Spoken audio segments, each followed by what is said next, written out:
Today, we'll get into what our perfect day in Disney World would look like if everything was going in our favor. Crowds, weather, attractions, experiences, and food and snacks.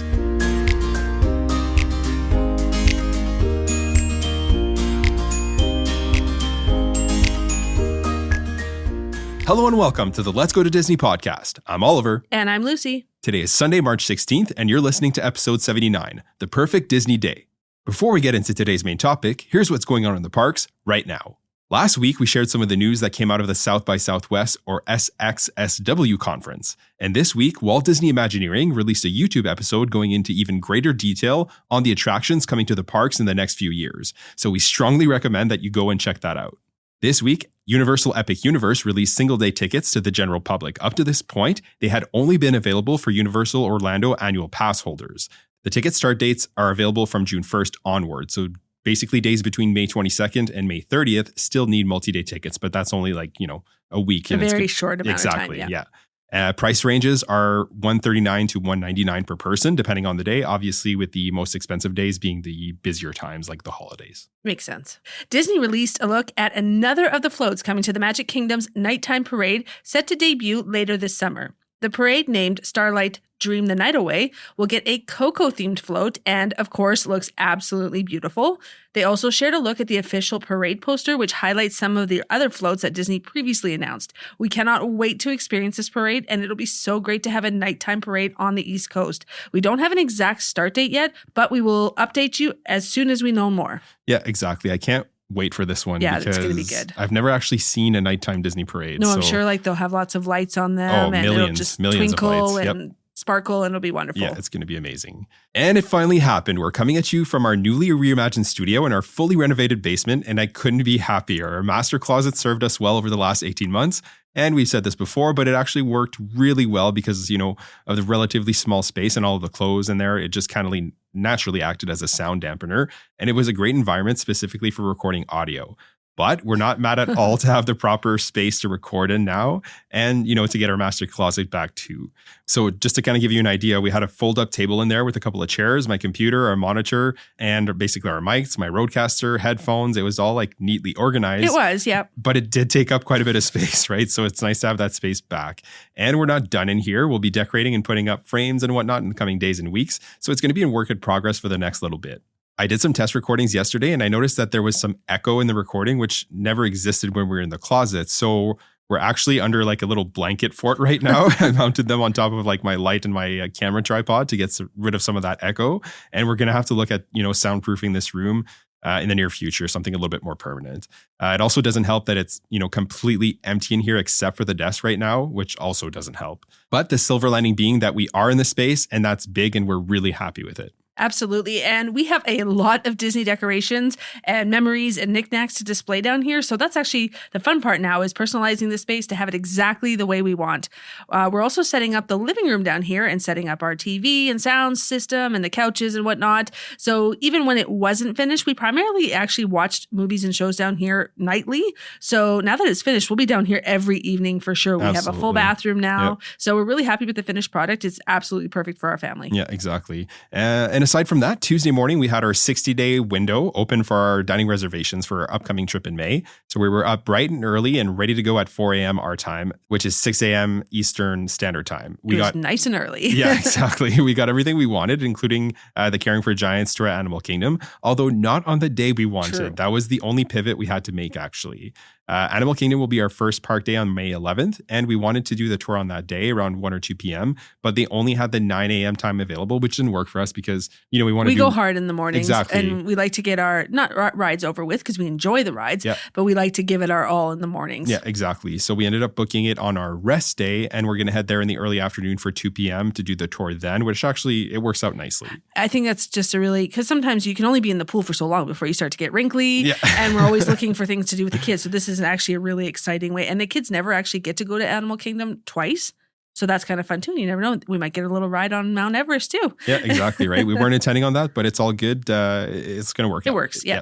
And we talk about this a lot, but this is a perfect example, right? So your plans may not always work out exactly the way you had initially intended, and that's okay. It's good to give yourself, that latitude to adjust plans so that you can get what you want done, just maybe not in the order that you initially intended. And again, that's it's, it's just part of it. It's just a part of it. Absolutely. So aside from that, we booked what we were looking for. We're taking the kids to Raglan Road. So that's actually going to be the first time there. That's going to be on our Animal Kingdom Day. And then we're going to go into Disney Springs for supper. We like Disney Springs, but our kids don't need to spend hours there. So that's the perfect way to do it. Maybe an hour before supper, we go, we do some shopping. Yeah, go check out World of Disney. Yeah, the kids get bored pretty easily with shopping. So that works out perfectly for us. And then we're also eating at San Angel Inn Restaurant, which is the restaurant that's located inside the pyramid at the Mexican Pavilion at Epcot. And then we're going to be doing Sci-Fi Dine-In's Theater at Hollywood Studios, Topolino's Breakfast, and then Homecoming as well on our rest day. So that's 2 reservations that day. Tony's Town Square on our Magic Kingdom Day. And for our last day, we're going to be doing Woody's Roundup. We're very excited about that because we haven't been back in a couple of years for that one. Yeah, I think we haven't been since 2022, actually. Yeah, exactly. So we actually initially thought of doing Cinderella's Royal Table and Space 220 again, but the kids have been to both of those restaurants twice already. So we thought that we would just do a few different restaurants with them instead, since they've never eaten inside the pyramid. And like I said, we hadn't been to Woody's Roundup Rodeo since our first visit in 2023. So it's going to be really nice to visit those places again and see some new places. Yeah, exactly. We're fortunate to go often. So we're okay with changing it up. Yeah. And, we can always come back and do our favorites if we find that, some of these other places the kids don't enjoy quite as much. And I also did another thing this week. Any Run Disney fans listening right now know exactly what happened earlier this week. So on Tuesday, March 11th at 10 a.m. Eastern, registration opened for the Walt Disney World Marathon Weekend, which is scheduled for January 7th to 11th in 2026. The races and the challenges sell out quickly, like really, really quickly. I don't know what it's like to get Taylor Swift tickets, but I got to assume it's pretty similar. Probably.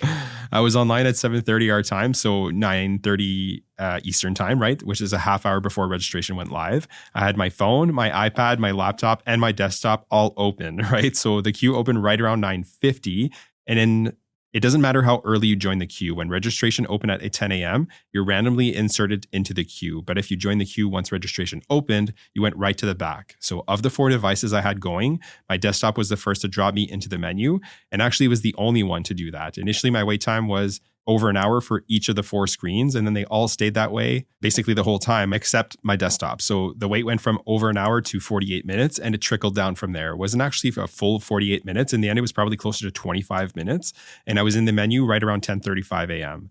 I was able to register for the Dopey Challenge, which is the 5K, the 10K, the half marathon, and the full marathon on back-to-back-to-back-to-back days. So for a total of 48.6 miles in total. You get 6 medals, so 1 for each race, 1 for the Goofy, which is the 3 races, and then the Dopey, which is all 4 of the races. It's going to be my very first Run Disney event, and I'm really, really excited for it. I am a runner.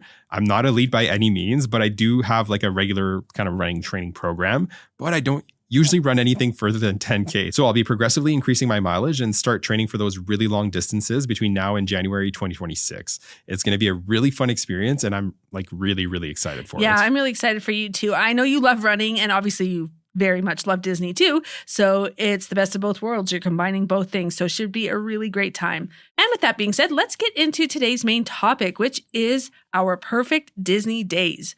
We spend a lot of time talking about how to structure a day and how to pivot when things don't work out and whatnot, but we really thought it would be fun to go through what a perfect day in the parks would look like for us if everything went exactly our way. So crowds are fairly light, weather is great, sunny and warm, but not overly hot and humid. All the rides and shows are open and running smoothly. All of our favorite seasonal snacks are available, and our favorite seasonal events and decor are all up and running as well. Yeah, exactly. And we'll start at Magic Kingdom. And our absolute favorite time of year to visit this park is during the Christmas holidays. And to be more specific, not actually necessarily like during the Christmas holidays themselves, but rather when the park and Walt Disney World Resort as a whole is decorated for Christmas. And that basically starts on November 1st and is finished right around mid-November. That's kind of when everything is up everywhere, including the resorts. And it sticks around until after New Year's.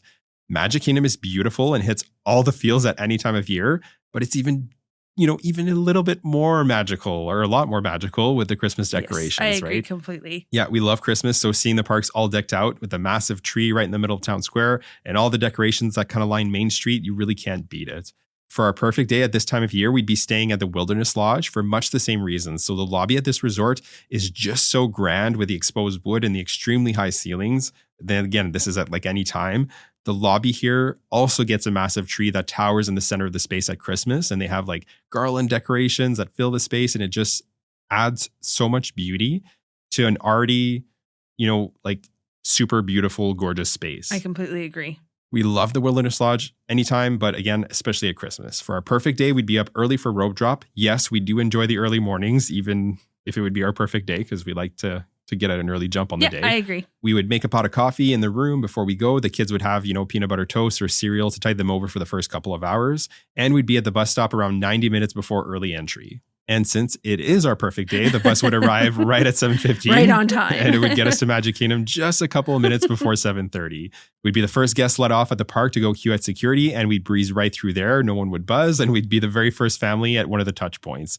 The weather would be sunny and warm, but not too hot, right? So daytime highs would hover somewhere between mid-20s, that's degrees Celsius, or high 70s, low 80s for our American friends, which means a bit cooler in the morning and evening, but perfect weather overall, which is actually definitely possible around November and December, though the weather can be much colder than that as well, but it's a perfect day today, so it's nice and warm. There you and go. Around 7:50, we'd be let into the park, and it wouldn't be overly crowded, so we'd make our way over to Fantasyland with purpose, but not feeling like we had to rush either. And then we could, maybe stop for a couple of photos at the castle with no one else in front of it. Absolutely. And then over in Fantasyland, we would be right near the front of the pack, ready to rope drop Seven Dwarfs Mine Train. And since it's a perfect day, it's running on all cylinders and it's all ready to go open as expected for early entry. We should mention that when we have booked our lightning lanes at 7 days when our window opened, we were able to book Haunted Mansion at 9:30, Pirates of the Caribbean at 10:15, and Tiana's Bayou Adventure at 11 a.m. I'm not putting any more of an overlap because it's not possible to do big overlaps when you're booking at 7 days out. We have also bought single passes for Tron, but for later in the evening when it's dark out. So we booked them for 8 p.m., let's say. And then at the park, cast members would open the land a few minutes before 8:30 because operations are running smoothly and everything is ready to go. And we are some of the first in the queue for Seven Dwarfs Mine Train. And we are on the first train of the day, right near the back of the train, which is always the best place to ride on Seven Dwarfs Mine Train, just as a side note. And the reason it is the best is because it's always faster in the back, not unlike Big Thunder Mountain Railroad. So we get off of there a couple minutes after 8:30 and we head straight to Peter Pan. The posted wait time is probably around 30 minutes at this point. So we get in line and our actual wait time is less than 15 minutes. And then while we're in line for Peter Pan, we have a look at our ride photos for Seven Dwarfs Mine Train. And it's a really great photo of the four of us. And we have had some great photos on that ride. So we really that's have, possible. Yeah. We ride Peter Pan, no problem. And when we get off of there, it is now 9 a.m. and the rest of the park is open. So we make our way on over to Big Thunder Mountain Railroad, which is open because this is our perfect day. This part of the park is not busy yet, so it's definitely a walk-on for that ride. And then when we get off, we get back in line and wait less than 5 minutes just to ride it all over again because we like to ride that one back to back. Yeah, especially in the morning, you can actually do that. Yeah. Absolutely. And on both of those rides, we get to be in the very back row. It's the best experience back there because the coaster 100% feels faster in the back. Yeah, agreed 100%. And once we're done there, it's right around 9:30. So we head back to Haunted Mansion and use our first lightning lane. And the wait is a posted 20 minutes. But with our lightning lane, obviously we get on right away. While we're walking to the loading area, I'm able to book our next lightning lane, which is Peter Pan for noon. Once we get off there, it's getting close to 10 a.m. and everyone's feeling peckish, right? So we make our way over to Sleepy Hollow, which is in Liberty Square, not far from Haunted Mansion. The kids have standard Mickey waffles. Lucy and I share a fresh and warm Mickey waffle with chocolate hazelnut spread, which is basically Nutella, bananas, berries, and whipped cream. And we wash that down with a couple of cold brews. Ooh, that sounds perfect. Yeah. From here, we head over to Pirates of the Caribbean and do our lightning lane there. And we're able to snag Jungle Cruise for 7 p.m., but it's a perfect day, right? So we keep refreshing and we get lucky with an awesome return time and book it for 11:15. Once we're off there, we're already in the area, so we decided to do the Enchanted Tiki Room, which is a classic. We then head into Frontierland and redeem our lightning lane for Tiana's Bayou Adventure. And while we're waiting to load on the attraction, we book a Space Mountain for 5 p.m., but we're able to refresh it for 1 p.m. On the ride, we get rows 3 and 4 in the flume, and we get a little spritz, but no one gets soaked. Just a little spritz, nothing too bad back there. So now it's just about 11:20 on our perfect day, and we still have our lightning lane for Jungle Cruise, so we head on over into Adventureland and redeem that. And when we were waiting to board the boat, I booked Big Thunder Mountain Railroad, and we get 6 p.m. return time, but with refreshing, I'm able to snag a 1:15 time. We ride Jungle Cruise and have a great time. Our skipper is absolutely hilarious. And now it's just about noon and we're all feeling pretty hungry from going from ride to ride. So we head on over to Columbia Harbor House for lunch and it's noon. So the Festival of Fantasies parade is just about to kick off in Frontierland. We walk up and we find a spot right at the rope near Liberty Square and we take in the parade, which is awesome as always. After that, we head on over to the Columbia Harbor House. The kids have turkey sandwiches with apple chips and veggies, and Oliver and I share a trio platter that has shrimp, chicken, and beer battered fish. Columbia Harbor House is arguably the best quick service in Magic Kingdom, and they have some really reasonable options. Even their chicken fingers and fries hit differently there. Yeah. I don't know why. No, exactly. And they do, like, to your point, they do have healthier options, right? So when you're eating a bunch of park food and, ice cream, and everything. Yeah, it is nice to have a little bit of like a veggie option and some fruits. Just and we're, like, trust me, we go all salad, out when we go all out on our trips, but we do like to have a little bit of the health in there too. And Columbia Harbor House has lots of seating. Yes, it does. Yeah, I'll give them. It does have a second floor as well with lots of seating. You can usually find a spot. Yeah, guaranteed. After that, we'd head over to Peter Pan and ride our Lightning Lane, which was for noon. And we're now thinking of our afternoon plans, right? So we think we're going to head back to the resort for a swim and relax before coming back into the parks a little later this evening. So I book a Buzz Lightyear Space Ranger spin for 7 p.m. While we're in Fantasyland, we stop by Storybook Treats for a soft serve, one of our favorite spots to grab ice cream on property. We then head over into Tomorrowland for Space Mountain. And while we're waiting to load, I book Many Adventures of Winnie the Pooh for 7:20. Again, thinking forward to our evening plans. We then make our way back to Frontierland to ride our Lightning Lane for Big Thunder Mountain Railroad. We ride that, get the very back row again, and have our third ride of the day on it. We book another Lightning Lane for It's a Small World at 7:40. And if you are keeping track of that, that is 3 Lightning Lanes for that 7 o'clock hour, which is going to tide us over until Happily Ever After when we come back later. We then make our way back onto Main Street. We browse through the Emporium, which is on the right side of Main Street when you are facing the exit, because we absolutely love to just mosey in the shops when we're there. And the kids really like that too. They like to see what's all there, what's new that they haven't seen before. And once we're wrapped up there, we head on over to the resort boat launch just outside the gates of Magic Kingdom, and we take the boat back to Wilderness Lodge. It's a beautiful day, and it's a wonderful boat ride back. Once we're back at the resort, we get to the room, we get our swimsuits on, and we make our way down to the pool. The kids absolutely love swimming. They're little fish. And Oliver and I, we love dipping into the pool and lounging here and there as well. The kids are good swimmers, so they can handle themselves on their own. We just like to keep our eyes on them, but we don't have to be in the water with them the whole time if we don't want to be. No, exactly. They're a little older now, right? Yeah. Like Caleb's going to be 10 next month. Yeah, and they're in swimming lessons. They know what they're doing. And we're always very close, but it's kind of nice because they just entertain each other and you and I can just relax. So we usually grab a couple of drinks from the pool bar and we all have just an absolutely relaxing and wonderful afternoon. So once we've had our fill, we head back to the room. Everybody gets cleaned up for the evening. We dress a little bit nicer because we're dining with royalty this evening. Oh, imagine that. Once everyone is ready, we take the boat back to Magic Kingdom, and everyone is feeling pretty relaxed and refreshed after a nice swim and a shower, right? So we have a 5:45 reservation at Cinderella's Royal Table. So we make our way back just in time. We get right in and take photos with Cinderella in the lobby, and we're escorted upstairs where we're seated front and center by the windows overlooking Main Street, which is the best seat in the house, the perfect table. We're visited by Aurora, Ariel, Jasmine, and Snow White, which Sophia loves all those princesses. All of them, yep. So we get awesome photos with each of those. And everyone is feeling steak tonight. So Lucy and I both get the grilled filet mignon, and the kids also get the grilled steak as well, which they've enjoyed before. We get the clock strike swell for dessert, which is a chocolate ganache tart topped with salted caramel coffee mousse. And the kids get the sword and the sweet, which is a white chocolate sword and a chocolate and marshmallow mousse, quote unquote stone on top of cocoa soil. It actually kind of looks like blue dirt. Yeah, it does. Essentially is what it looks like. And the kids really loved that one last time. Yeah, and so then we leave there stuffed and happy, and it's right around 7 o'clock as well. So we've got a lineup of lightning lanes to do to get us closer to that fireworks time. So we head on over to Space Ranger Spin, Many Adventures of Winnie the Pooh, and then we also actually get on Under the Sea Journey of the Little Mermaid, which is a walk-on.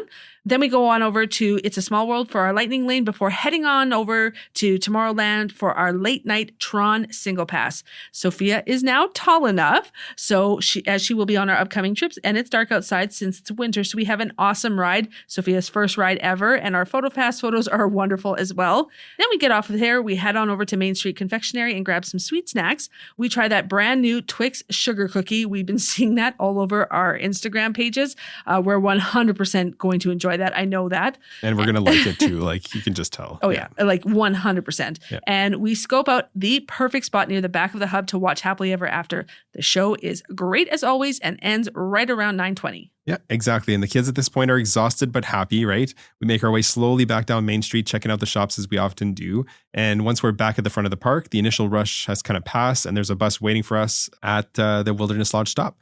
We get on and everyone has a seat. We all feel pretty tired and nearly falling asleep as we head back. When the lights come on, when the bus stops, it jerks us all out of our stupor, which is literally our experience and pretty much every park guest's experience at the end of the day, which is the mark of an awesome park Always day. an awesome day, yeah. Tired but elated, right? So we make our way back to the room and crash. What a wonderful day it sounds like. And I'd say that's pretty much perfect. That was a perfect Magic Kingdom day to me.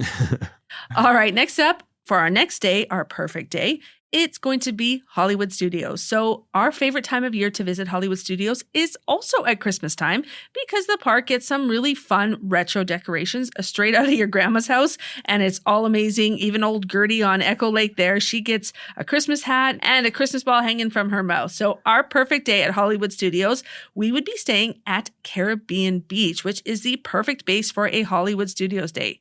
The resort itself is nice. The lobby received a beautiful refresh in recent years. It does get some Christmas decorations as well. Nothing of the level for the resorts like Wilderness Lodge or Animal Kingdom Lodge, but it's still very pretty. And we'd be staying in a Little Mermaid room, which is located in the Trinidad area.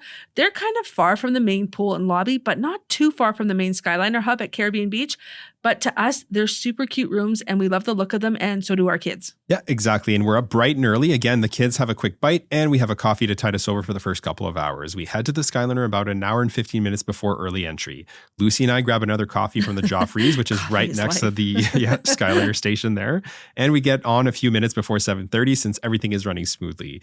We get off at Hollywood Studios just after 7:30 and breeze through security and are some of the first to queue at the touch points. One thing to note is that especially at Hollywood Studios, once you go through the arches, everyone will always bunch up at those first few touch points. Always and go right. Go furthest right. And wherever you see a crowd, go opposite of that. Yeah. And for Hollywood Studios, it's to the right. Yeah.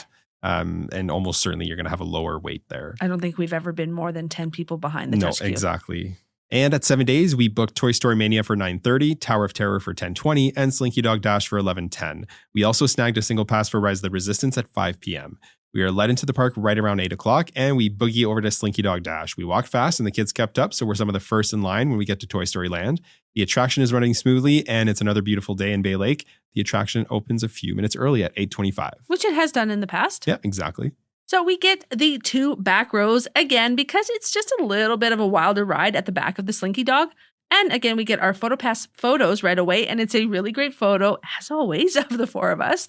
Then we head on over to Toy Story Mania. The crowds are still kind of flocking into Slinky Dog or to the other headliners, so it's a walk-on, which is perfect. Oliver goes head-to-head with Caleb. I go head-to-head with Sophia. Everyone has a blast. This is a really fun ride for the whole family, and it's actually our son's favorite in that entire park. Yeah, exactly. He loves video games and all that stuff like that, so it's right up his alley. Yeah, he's a gamer. Yep. Yeah, for sure. So once we're off of there, we loop back around to the front of the park to ride Mickey and Minnie's Runaway Railway.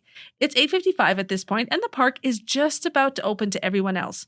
The posted time for this ride is 15 minutes, and we only wait probably 5 minutes, and we are off right around 9:10 a.m. We then head back into Toy Story Land and we scan into our Lightning Lane right there at 9:25. That's a pro tip. You can scan into your Lightning Lane a full 5 minutes before and a full 15 minutes after your window. There's a little bit of wiggle room there.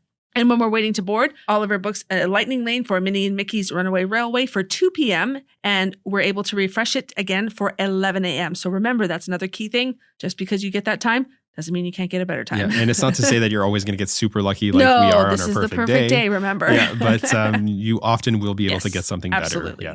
So we're off Toy Story Mania right around 9:40, and we've got a little bit of time before our 10:20 Lightning Lane for Tower of Terror. So we head back to the middle of the park and ride Star Tour, which is seriously underrated. It's a walk-on at pretty much any time of day, to be honest with you, but it is a walk-on when we do go in our perfect day. So then we head on over to Trolley Car Cafe, which is the Starbucks location in this park. Oliver and I have a couple of cold brews, and we get 2 carrot cake cookie whoopie pies. We each share one with the kids, and this is one of our favorite snacks in this park. Yeah, 100%. And after that, we head down Sunset Boulevard and do our lightning lane for Tower of Terror. While we're waiting to board the elevator, I'm able to book Rock and Roller Coaster for 4 p.m., but I keep refreshing and I'm able to snag it for $10.50. Wow. So we hang out for a few minutes and then we head over there. Historically, the kids have either been 1, too small for this ride, or 2, it's been down for refurb overlapping our trips. Yeah, it's true. But it's up and running on our perfect day. And in actuality, both kids are actually now tall enough to ride. So we'll be able to do it on our next trip. That's true. So we head over there with our lightning lane for the kids' first experience on Rock and Roller Coaster, and they both love it. We're happy that they get to ride it in its current form before it gets its retheme to the Muppets. Both kids love it, and we get an awesome ride photo. And if you've ever ridden it, like that ride has a super fast launch, and the photo is right when you first launch, right? So it's usually it's a pretty funny usually. photo. I'm sure with our kids, I'm a little bit worried about them, but I'm sure they'll be fine. They'll be fine. They've been fine with everything else. Yeah. So. And while we were waiting to board, I was able to book a Millennium Falcon Smuggler's Run for 11:30. We head back to Mickey and Minnie's and ride it using our 11 a.m. lightning lane. And after that, we head into Galaxy's Edge to ride Smuggler's Run. We get the first 2 rows, so that means we're pilots and gunners. And one thing to note is if you have really, really small kids, you won't be able to sit them together. That's true. Yeah. If they're behind you. Mm-hmm. So if let's say your kids don't want to be pilots, you can't put them as gunners. You're going to have to essentially split one parent with a kid. But if they're in front of you, meaning if they want to be pilots, then that'll be fine. Yeah, that's true.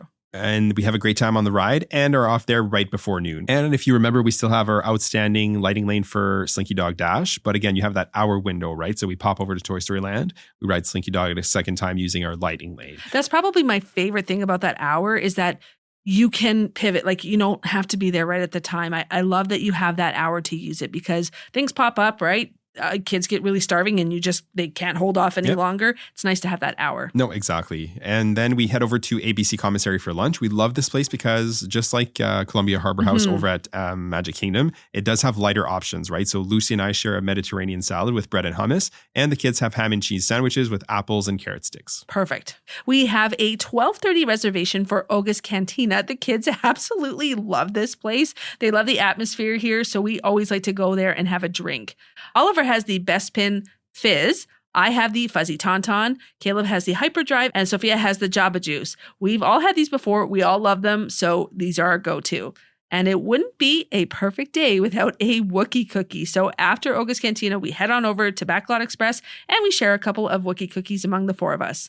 At this point, we're all feeling a little bit tired after a really busy morning, so we head out of the parks to the Skyliner and make our way back to Caribbean Beach. We all get our swimsuits on and we head to the Fuentes del Moro pool, which is the main pool at this resort. We hang out there and the kids have a blast in the water. Oliver and I grab a couple of drinks from the Banana Cabana. Exactly. Perfect day. Yeah, 100%. And we might actually do this on our upcoming trip because we are staying at Caribbean Beach. We will be doing this. Exactly. So once we've had enough of the pool, everyone's nice and wrinkly, we head back to the room and get cleaned up for the evening. So we take the Skyliner back to Hollywood Studios. We're there a little early for our 5 p.m. lighting lane for Rise of the Resistance, but there's a 4:30 show at Indiana Jones Epic Stunt Spectacular that is just about to start. So we pop in there. The show finishes just before 5 p.m. So we make our way to Rise and get on no problems, obviously, because we have our single passes. And we're all super lucky because we get the front row in one of the ride vehicles. So that's the best. Exactly. If you've never ridden, the ride vehicles can seat 8 and it's 4 and 4. And if you're sitting at the back, you can still see everything. Oh, yeah. But it's just nicer, especially with the kids when you're in that front row. Agreed. And by the time we're off there, it's around 5:30, which is perfect because we have a reservation at Sci-Fi Dine-In, which is our favorite restaurant in this park. And we get seated right away and everyone enjoys a simple burger and fries in the quiet, dark, and calm atmosphere. Which is actually perfect. And that's part of the reason why we love this place because, we would have been super busy in the sunny park and at the pool all day. So we get, out of that. So it's nice to just kind of have that quiet. Oh, that's the perfect restaurant for some quiet. Yeah, exactly. And we get out of there just before 6:30 and head to the last show of, for the first time in forever, a Frozen sing-along celebration. And we're out of there just before 7 p.m. Yeah, and it's a little bit early for us to head on over to Fantasmic, which has 2 showings tonight, one at 8 p.m. and another at 9:30 p.m. We have the kids with us, so we're going to do the 8 o'clock show. We decide to ride Star Tours for a second time. The lightning lanes are available immediately, so we book one and get on and off, no problem. And at this point, it's 7:15, so we head down Sunset Boulevard and do the long walk to the Fantasmic Amphitheater. We get good seats on the right, near close enough to the center. The show is amazing as always. And then when the show ends, we're on the right, which means we're closer to the exit. So we get out of there fairly quickly and we make our way back to the Skyliner. The park is still open, so the lineup is actually not that bad at all. And we're back at Caribbean Beach by 9 p.m. Everyone is tired after another great day, and man, oh man, that really does sound like the perfect Hollywood Studios day. It does absolutely. Yeah. And we are going to try to recreate that on our trip coming up. Challenge accepted. Yeah, exactly. And sometimes too, taking a break during the day, going back to your hotel, swimming, that's when we kind of like to have a shower midday, and then we don't have to shower again in the evening. No, exactly. Because we all like to have a shower after a long park day. But if you've taken that break and you're having your shower before you head back for like supper, you're not going as hard in the afternoon. Exactly. Yeah. And I find that's perfect because then everybody can just get into their pajamas into bed. No, exactly. And that's what we like to do, right? Is we book a few lightning lanes for after we come back. So there's no stress, right? We usually have supper, just walking, a couple lightning lanes just to to tide us over to whatever the nighttime show is. And then we go to the show and then we head home. All right, for our next perfect day, we're heading to Epcot. So our favorite time of year to visit Epcot is actually right now. So that's springtime during Flower and Garden Festival. With the beautiful topiaries and the sweeping garden displays, Epcot is really like at its prettiest at this time of year, in our opinion. But to avoid the crowds, we'd be there at the beginning of May, so post-spring break and Easter crowds, but still during Flower and Garden. May will also generally have beautiful weather. We'd be staying at Beach Club because it's literally steps from the International Gateway entrance, and it has the absolute best pool area of any Walt Disney World resort in Stormalong Bay. So for our perfect day, we'd be up early again. We'd again have a quick coffee and get the kids something in their stomachs to start the day. Then we were going to head out right around 7:30 to walk to the International Gateway entrance, which is literally a 5-minute walk from the Beach Club Resort. We'd get through security, no problem, and we'd be some of the first guests at the touch points. At around 8 a.m., cast members would scan us in and we'd head on over to Remy's Ratatouille Adventure. Cast members would hold us there at the far side of the bridge leading into France. And then, remember, at 7 days prior, we would have booked our lightning lanes for Remy's at 11:30, Spaceship Earth at 9:30, and Mission Space at 10:30. And, of course, we booked single passes for Guardians of the Galaxy, and we booked that for 7:30 p.m. It's a perfect day, so Remy's would be open on time, and cast members would bring us through a few minutes before 8:30. We get to be some of the first on the ride vehicles of the day, and as soon as we get off, we make a break for Guardians of the Galaxy. The front crowds beat us there, of course, because that's just normal, and the posted wait time is 40 minutes, but we probably wait closer to 25, so that's perfect. We get rows 9 and 10, which are the best, if you know, you know, and we get the song September by Earth, Wind & Fire, which is the second best song. We get our PhotoPass photo right away, and the kids look hilarious, like they always do on our Guardians photos. Yeah. They always look just so excited. Yeah, kind of like ones. And kind of like, bent forward because of like the G-forces or whatever. And it's they're just, the best photos. So we get off that ride right around 9:20. And from there, we head to Spaceship Earth for 9:30 and scan into our first lightning lane. And while we're waiting to board, I book a Frozen for 8 p.m., which is real, guys. Like that's usually the time you're going to be looking at because they go really fast. They do. But it's our perfect day. So I refresh for a couple of minutes and I get a super lucky return time of 11 o'clock. And that is super lucky. That's a good one. Yeah, we ride Spaceship Earth and it's around 10 a.m. at this point. We do the Journey of Water Moana walkthrough. And since we're in that area, we do the Seas with Nemo and Friends, which is a walk on. And we also go do Soarin', which has a 20-minute posted wait, but we only wait 10. And once we're off there, since we're right beside it, we go to Living with the Land.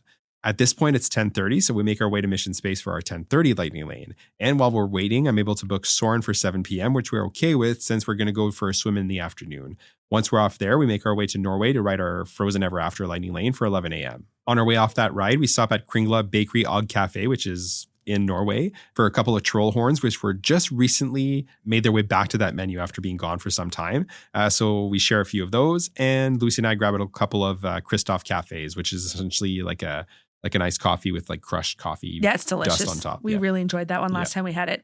So we then make our way to France and we ride Remy's with our 11:30 lightning lane. Once we're out of there, we start the Walk Around the World showcase and we eat some bites at the Flower and Garden food booths, which is one of our absolute favorite things to do at the festival. This takes us to around 1 p.m., let's say, because we actually do like to stop at quite a few booths. Yep, and that would be lunch. Yeah, absolutely. We then walk out of the park back to Beach Club. We get our swimsuits on and we spend a few hours at Stormalong Bay. We stop for a break midway and we grab some ice cream at Beaches and Cream walk-up counter. Once we're done there, we get cleaned up and we head back into Epcot for dinner. We have a 5:30 reservation for Space 220. The menu here gets mixed reviews, but we've been here 3 times now and it's been great every single time. We get a great table right next to one of the large windows looking out into space. I get the short rib, which is to die for. Yep, so good. I've had bites of it, and so oh my good. God, yeah. And Oliver gets the filet mignon because then he gets the best of both worlds because I usually can't finish my meal exactly. completely. And so he gets some short rib, but he also gets the filet. Yeah, 100%.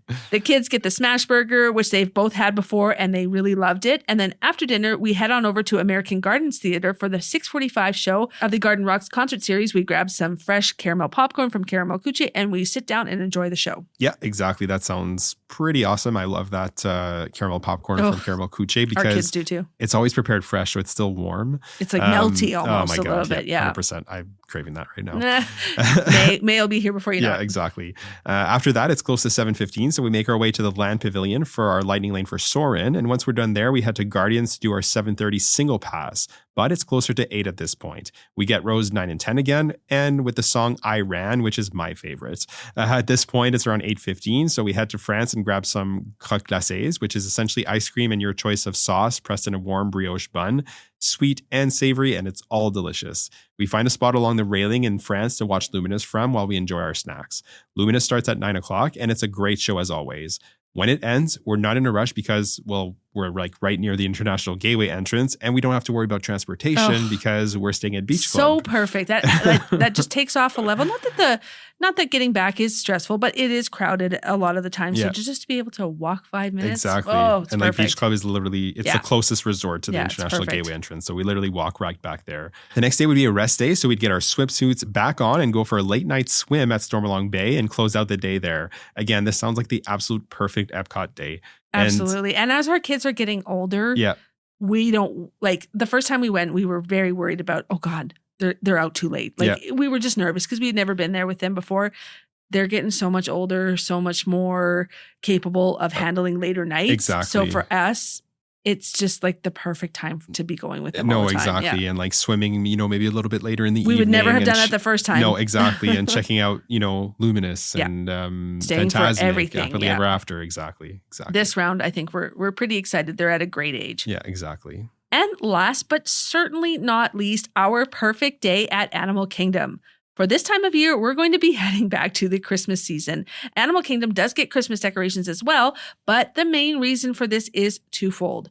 One, Animal Kingdom closes early, and at this time of year, it gets dark early, so you're actually going to be able to see Pandora at night, which is absolutely awesome. And two, we'd be staying at Animal Kingdom Lodge, which is just like Wilderness Lodge. It looks absolutely beautiful at this time of year. It gets a massive tree in its lobby and garlands and lights everywhere. It's just so pretty. We'd be staying in a Savannah View room as well, for obvious reasons. Yep, exactly. And we'd be up early again, right? We'd grab a quick coffee and a quick bite for the kids and be on the first bus to the park. We'd get through security no problem and be some of the first guests at the touch points. Of course, at 7 days, we would have booked Navi River Journey for 11, Expedition Everest for 10, and let's say Kilimanjaro Safaris at 9. We don't normally do multi-pass for Animal Kingdom, especially during less busy times, but it's our perfect day, right? So we would, and we'd also book a single pass for Flight of Passage, and let's say that's for 6:30.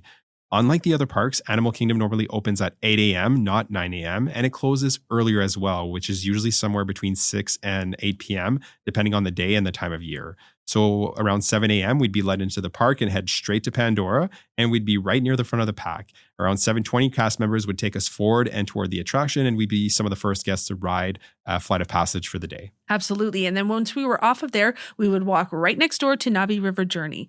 It would be a walk-on at this point since everyone is still over at Flight of Passage. And then after that, it would be just after 8 o'clock, and we would head on over to Kilimanjaro Safaris. And the wait time would be around 20 minutes, but we wait closer to 10 minutes, let's say.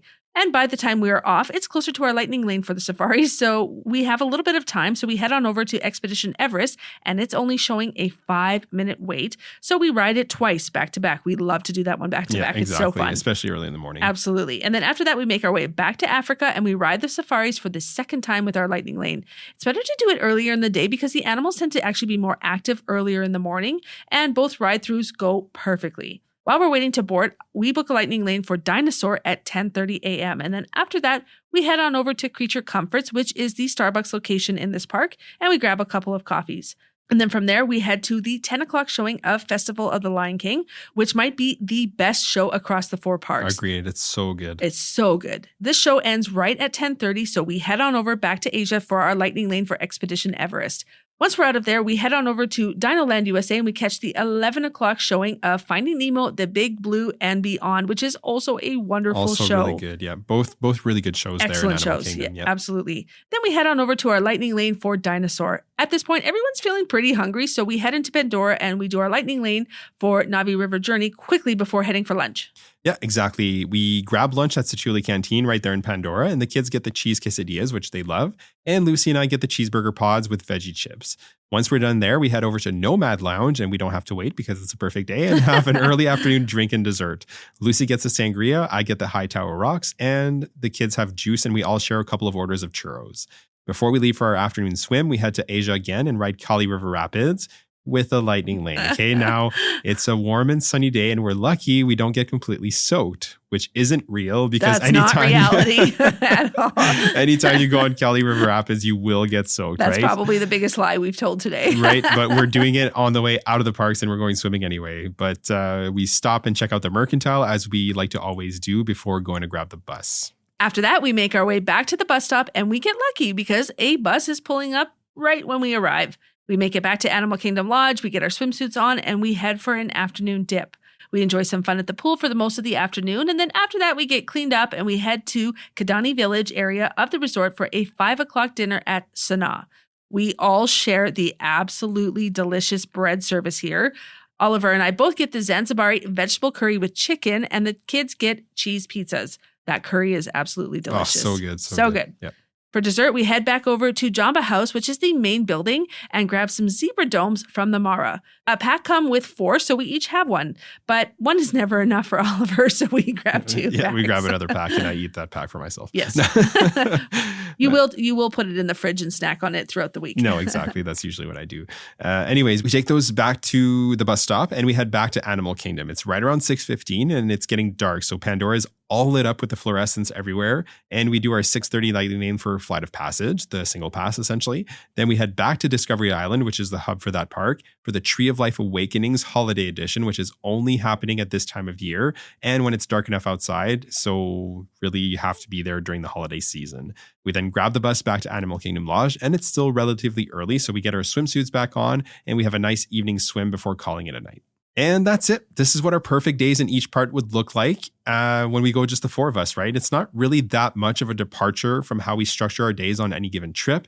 The biggest difference being is that, there's things that we can't control, right? So sometimes rides are closed for refurbishment, or rides don't open for early entry because they're delayed for whatever reason. That's happened to us, several times. Seven Dwarfs Mine Train, Remy's Ratatouille Adventure, Tower of Terror, Rise of the Resistance. Like pretty we have much experienced it. Everything we've rope dropped at some point hasn't opened. Pretty much. So again, that's out of your control, right? Or maybe the weather doesn't cooperate and it's raining all day, or you're not able to book or refresh a lightning lane for the time that you're looking for. So it's usually, the day's a little bumpier, right? And things don't go exactly as planned, but it's kind of fun to imagine what it would be like if everything did land in your favor, right? And you were able to do your day like exactly the way you wanted. Yeah, exactly. Honestly, you can give yourself the best chance at having an awesome vacation by planning the things that are within your power. Outside of that, you just kind of have to ride the wave and roll with the punches. We're strong believers that your ability to pivot when plans have to change will have a direct impact on your perception of how your vacation went as a whole. Yes, 100%. Exactly. I couldn't agree more. With that said, thank you for joining us today to talk perfect Disney days. If you haven't already, make sure to subscribe to the podcast so you don't miss any future episodes. And as always, if you could leave us a rating and review, it would be greatly appreciated. If you choose to do so, you can leave it right on Apple Podcasts. And for Spotify, you can leave a rating. You can also find us on Instagram and TikTok at Let's Go.to-Disney, as well as on our Facebook page, Let's Go to Disney. We share some helpful reels here as well as some fun ones. The link tree in the show notes will take you to all of our socials. Have a great day, and we'll see you real soon.